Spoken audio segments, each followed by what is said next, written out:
శ్రీమాత్రే నమ. జయ గురు దత్తాత్రేయ నమ. ఈ వీడియోలో మనం మార్చి 1వ తారీఖు నుంచి 31 మధ్యలో కర్కాటక రాశి వారికి జరగబోయే మాస ఫలితాలు తెలుసుకునే ప్రయత్నం చేద్దాం. కర్కాటక రాశి వారికి ఈ నెల ప్రారంభంలోనే లాభస్థానంలో ఒక గ్రహం, భాగ్యస్థానంలో 4 గ్రహాలు, అష్టమ స్థానంలో 2 గ్రహాలు. మరి సాధారణంగా కొంతకాలంగా అష్టమ శనితో ఇబ్బంది పడుతున్న వాళ్ళకి అతి తొందరలో, అంటే ఇంచుమించుగా ఈ నెలాఖరు నాటికి అష్టమ శని ప్రభావం రాబోతుందని సంతోషించే సమయంలో మరి రవి అష్టమంలోకి రావడం జరిగింది. ఇది కేవలం మార్చి 14 వరకు కూడా ఈ 2 గ్రహాలు అష్టమ స్థానంలో అనూహ్యంగా ఏదో ఒక కీడు మీ కుటుంబంలో జరిగే అవకాశం ఉన్నది. అలాగే ఏదన్నా ఒక చెడ్డ వార్త లాంటిది మిమ్మల్ని బాగా ఆందోళనకు కూడా గురి చేసే అవకాశం ఉన్నది. అంటే కామన్గా ఇది ఒక చాలా కాలంగా ప్రభుత్వ సంబంధించినటువంటి ఆఫీసుల్లో కానీ ఏదైనా కోర్టు సంబంధించిన వ్యవహారాల్లో మనకి వ్యతిరేకంగా తీర్పు రావచ్చు. చాలా కాలంగా వాయిదా పడుతున్నటువంటి కోర్టు తీర్పు మనకి వ్యతిరేకంగా రావడం కూడా జరిగే అవకాశం ఉంది. దానివల్ల కొంత అవమానం, కొంత అప్రతిష్ట జరిగే సూచనలు కూడా లేకపోలేదు. అలాగే ఏదన్నా ఒక దుర్వార్త కొంతవరకు మీ కుటుంబాన్ని వ్యక్తిగతంగా మీకు కలవరపెట్టే అవకాశం ఉన్నది. ఇది మనకి ఈ నెల 14 వరకు ఉండే అవకాశం ఉన్నది.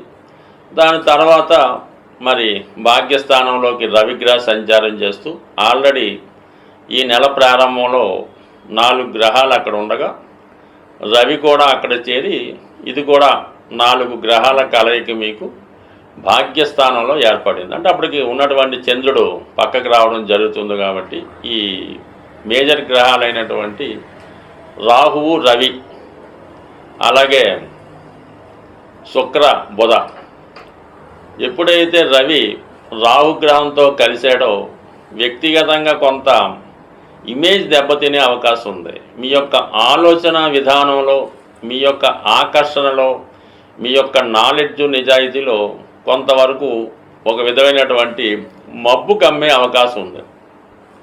ఎవరైనా విద్యార్థులు ఇంటర్వ్యూలకు కానీ పరీక్షలకు కానీ అటెండ్ అయినప్పుడు వారిలో ఉన్నటువంటి సామర్థ్యాన్ని రుజువు చేసుకోలేకపోతుంటారు. తెలిసినా కూడా పరీక్షల్లో రాయలేకపోతుంటారు. వచ్చినా కూడా సమాధానం చెప్పలేకపోతుంటారు. ఈ విధంగా ఈ రవి ప్లస్ రాహుల కలయిక మీ యొక్క వ్యక్తిగత ఇమేజ్ని డ్యామేజ్ చేసే అవకాశం ఉంది. అయితే అనూహ్యంగా మళ్ళా ఈ రవి, బుధ, శుక్రగ్రహాలతో కలిసి ఉండడం వల్ల ఉన్నత విద్య అవకాశాలు పెరుగుతాయి, పరిశోధనా జ్ఞానం పెరుగుతుంది. ఏదైనా ఒక రైట్ వేలో కాకుండా రాంగ్ వేలో, బ్యాక్ డోర్ ద్వారా మీ యొక్క ప్రయత్నాలు నెరవేరే అవకాశాలు కూడా లేకపోలేదు. ఎప్పుడన్నా సరే కేంద్రాల్లోకి వచ్చిన గ్రహాలు ధనాన్ని ఇవ్వడం జరుగుతూ ఉంటుంది. అంటే కేంద్రాలు అంటే 1, 4, 7, 10లోకి వస్తే అవి అనూహ్యంగా మీకు ఏదో ఒక రూపంలో ధనాన్ని ఇవ్వడం జరుగుతుంది. అదే కోణాల్లోకి వచ్చినటువంటి గ్రహాలు మీకు పేరు ప్రఖ్యాతులు ఇవ్వడం జరుగుతూ ఉంటుంది. మరి ఇప్పుడు ఉన్నటువంటి శుక్రుడు ఉచ్చస్థితిలోకి రావడం, బుధుడితో కలిసి ఉండడం, ఇవన్నీ కూడా మీలో ఉన్నటువంటి సామర్థ్యానికి చాలా మంచి గుర్తింపు రావడం జరుగుతుంది. అయితే ఫర్ ది సేమ్ టైము మీ యొక్క అభివృద్ధిని చూసి వార్వలేని వారు కొంత దుష్ప్రచారం కూడా పొందే అవకాశం ఉన్నది. అంటే మీరు ఏదన్నా ఒక డాక్టరేట్ డిగ్రీయో ఏదో ఒక పదవో మీరు పొందితే ఏముందిలేండి, ఏదో డబ్బులు ఇచ్చి కొనుక్కున్నాడో, అది నిజంగా అతనికి అంత సామర్థ్యం లేదు, పాడు లేదు, ఎవరో రికమెండ్ చేశారు, కొంత లంచం ఇచ్చి ఆ ఉద్యోగం సంపాదించాడు, లేదంటే ఆ పదవి వచ్చింది తప్ప వ్యక్తిగతంగా అతనికి అంత టాలెంట్ ఏం లేదులేండి అని చెప్పుకోవడం జరుగుతూ ఉంటుంది. సో ఏదైనా మీరు అనుకున్నది కొంతవరకు ఈ సమయంలో సాధిస్తారు. అయితే ఇక్కడ అదృష్టం ఏంట్రా అంటే ఈ కర్కాటక రాశి వారికి లాభస్థానంలో గురుగ్రహం ఎన్ని విపత్కర పరిస్థితులు వచ్చినా, ఎన్ని సమస్యలు వచ్చినా కూడా ఎవరో ఒక ఆపద్బాంధవుడు మీకు ఆ ఆపద నుంచి బయట పడివేయడం జరుగుతుంది. సమయానికి ఏదో విధంగా అటు ఆర్థిక సహకారం కానీ, రుణ సౌకర్యం కానీ, అలాగే ఏదైనా ఇన్ఫ్లుయెన్స్ రూపంలో ఒక బాగా పేరు పొందినటువంటి పదవిలో ఉన్నటువంటి వ్యక్తి మీకు సిఫార్సు చేయడం వల్ల కానీ ఎంత గొప్ప సమస్య నుంచైనా దాన్ని బయటపడడం జరుగుతూ ఉంటుంది. ఇంకొక అదృష్టం ఏంటంటే అనూహ్యంగా మీకు ఇక్కడ 11, 9 అంటే భాగ్య ఏకాదశ స్థానాల మధ్య పరివర్తన, అంటే అదృష్టానికి లాభానికి పరివర్తన చెందండి. అంటే అనూహ్యంగా అదృష్టం కలిసి రావడం జరుగుతుంది. అంటే లాభస్థానంలోకి శుక్రగ్రహం రావడం, లాభంలో ఉన్నటువంటి గురువు భాగ్యస్థానంలోకి వెళ్ళడం, స్వక్షేత్ర గతులు అవడం వల్ల ఈ రెండు కూడా మీకు అటు పెద్దల వల్ల, పండితుల వల్ల, దైవ బలం వల్ల సహకారం లభిస్తుంది. అటు శుక్రుడు అవడం వలన మీ భార్య వలన, మీ కుమార్తె వలన, మీ అమ్మగారి వలన, లేదంటే ఒక స్త్రీ దేవతా రూపం వల్ల ఖచ్చితంగా మీకు సహకరించి ఇందాక మనం అనుకున్నటువంటి అన్ని సమస్యల నుంచి కూడా తొందరగా బయటపడడం జరుగుతూ ఉంటుంది. అంటే ఒక విధంగా ఒక నీచభంగ రాజయోగంలాగా అష్టమంలో ఉన్నటువంటి గ్రహాలు ఇబ్బంది పెట్టినప్పుడు కూడా ఏకాదశ స్థానంలో ఉన్నటువంటి గ్రహాలు మీ మీద ఎంత అభాండం వచ్చినా అబ్బాయి అతను అటువంటి వారు కాదు, చాలా మంచి వ్యక్తి, అదంతా పొరపాటు ఏదో జరిగి ఉంటుంది, మళ్ళీ రీవాల్యుయేషన్ చేస్తే ఆ పేపర్లో అనుకోని మార్కులు వచ్చి పాస్ అవ్వడం జరుగుతుంటుంది అంటారు. కాబట్టి కంపల్సరీగా ఈ సమయంలో ఏదైనా ఒక తీర్పు మీకు వ్యతిరేకంగా వచ్చినా కంపల్సరీగా దాన్ని రివిజన్ చేసుకొని మళ్ళీ ఉన్నత న్యాయస్థానానికి వెళ్ళడం వల్ల తిరిగి మీ యొక్క సామర్థ్యానికి తగ్గ ఫలితం వచ్చే అవకాశం ఉంది. బట్ ఏదైనా ఈ రాశివారు ఈ నెలంతా కూడా స్త్రీలను గౌరవించడం ద్వారా మంచి గొప్ప ఫలితాన్ని పొందే అవకాశం ఉంటుంది. ఇప్పుడు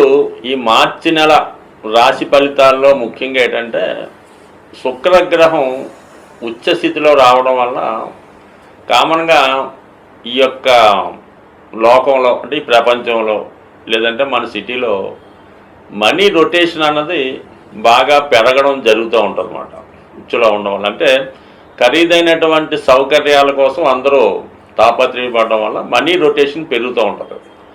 ఇదే సమయంలో విలాసమైనటువంటి వస్తువులు, ఖరీదైనటువంటి వాహనాలకి డిమాండ్ కూడా పెరగడం జరుగుతూ ఉంటుంది. ఈ అందరూ కూడా ఏదో ఒకటి కొనుక్కోవాలి, సంపాదించుకోవాలన్నటువంటి విషయంలో ఉంటారు.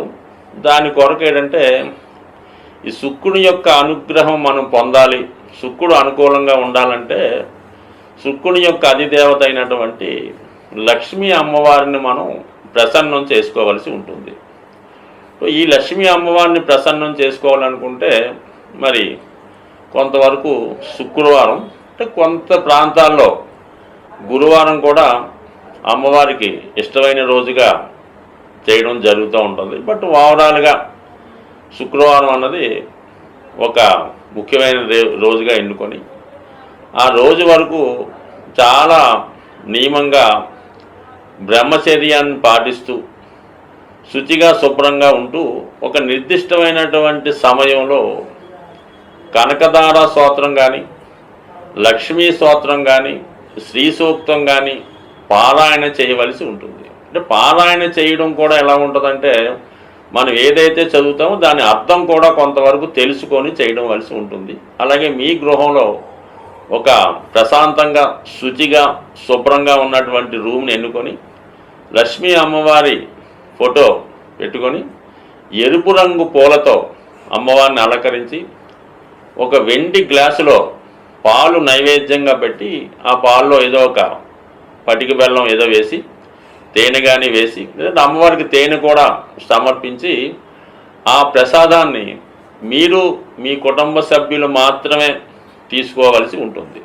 ఆ విధంగా తీసుకోవడం వల్ల చాలా వరకు ఆర్థిక పరంగా, అంటే మీ గృహం రోజు రోజుకి మంచి ఇంప్రూవ్మెంట్ రావడం జరుగుతూ ఉంటుంది.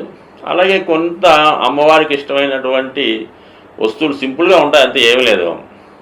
తెలుపు రంగు గవలు, అంటే సముద్రంలో ఉండే గవలు ఒక 11 తీసుకొని ఆ 11 కూడా ఒక మంచి పసుపు రంగు వస్త్రంలో మూటగా కట్టి మీ యొక్క క్యాష్ బాక్స్లో పెట్టుకోండి. లేదంటే గోమతి చక్రాలు రౌండ్గా ఉంటూ మరి వాటి మీద ఈ యాంగిల్లో క్లాక్ వైజ్లో సింబల్ అలాగా ఉంటుంది. అవన్నీ సరే ఒక 11 తీసుకొని మీ యొక్క వ్యాపార సంస్థలో పెట్టుకోవాల్సి ఉంటుంది. ఈ విధంగా చేసుకోవడం వల్ల సాధ్యమైనంత వరకు మీకు ధనయోగం కలవాలంటే శుక్రవారం రోజు పులుపు అన్నది నిషేధించడం మంచిది. అంటే పులుపుతో చేసిన వస్తువులు అవి తినకుండా మీరు ఆ రోజు నియమంగా ఉండడం వల్ల చాలా వరకు అభివృద్ధి అవకాశం ఉంది. బట్ అలాగే మీ గృహంలో ఒక కలశం, అంటే చెంబు, కొన్ని ప్రాంతాల్లో కలశం అంటారు, అది రాగితో తయారు చేయనటువంటి కలశాన్ని తీసుకొని దాని నిండా సమృద్ధిగా శుభ్రమైనటువంటి వాటర్ వేసి అందులో కొద్దిగా పసుపు ఉంచి, వీలైతే పీచుతో ఉన్నటువంటి కొబ్బరికాయ ఒకటి ఆ కలశం మీద ఉంచి ఇంచుమించుగా వారం అంతా కూడా దాన్ని జాగ్రత్తగా ఉంచి మళ్ళీ నెక్స్ట్ వీక్ కొత్తది పెట్టుకోవడం వల్ల అది ధనాకర్షణ యంత్రంగా మారి మీ యొక్క వ్యాపార సంస్థను కానీ మీ గృహాన్ని కానీ చాలా వరకు ముందుకు తీసుకెళ్తుంది. అయితే ఇటువంటి కలశం పెట్టుకున్నప్పుడు అపవిత్రమైనటువంటి కార్యక్రమాలు ఏమీ కూడా జరగకూడదు. అంటే సిగరెట్ కాల్చడం, ఇంకో మందు తాగడం, లేదంటే ఇంకొక శృంగారం చేయడం, ఇవన్నీ కూడా అంటే ఏదైతే అమ్మవారికి ఇష్టమైతే ఉండదో అవన్నీ నిషేధిస్తూ నిరంతరం ఏదో ఒక సుగంధం, అంటే అగరబత్తి అవ్వచ్చు, పచ్చకర్పూరం చల్లవచ్చు, లేదంటే ఆ వాసన అంటే మంచి ఫ్రాగ్రెన్స్ ఉన్న ప్రదేశం అంతా ఉండడం వల్ల కంపల్సరిగా మీకు ఆ పాజిటివ్ వైబ్రేషన్స్తో చాలా మంచి, అంటే మీరు ఆ యొక్క యంత్రాన్ని, ఆ యొక్క కలశాన్ని ఎంత పవిత్రంగా చూసుకుంటే అంత సక్సెస్ మీకు రావడం జరుగుతూ ఉంటుంది. ఎక్కువగా మాత్రం ఎప్పుడూ కూడా ఏదో ఒక అగరబత్తి కానీ సువాసన వెదజల్లి అనేక రకాల పెర్ఫ్యూమ్స్ అవి వస్తున్నాయి కదా, అవి ఎక్కువ వాడడం వల్ల మంచి జరుగుతుంటుంది. అంటే చాలా వరకు అంటే వ్యక్తిగతంగా మీరు కూడా పరిశుభ్రంగా, అంటే కామన్గా రోజుకి 2 సార్లు స్నానం చేస్తూ ఎక్కువగా స్ప్రేలు సెంట్లు వాడటం వల్ల అంటే ఒక ఐడెంటిటీ, ఒక శుచి శుభ్రత మీలో కూడా ఉండడం వల్ల కామన్గా అక్కడ అమ్మవారి స్థిర నివాసం ఏర్పడి ఉండడం జరుగుతుంది. స్వస్తి.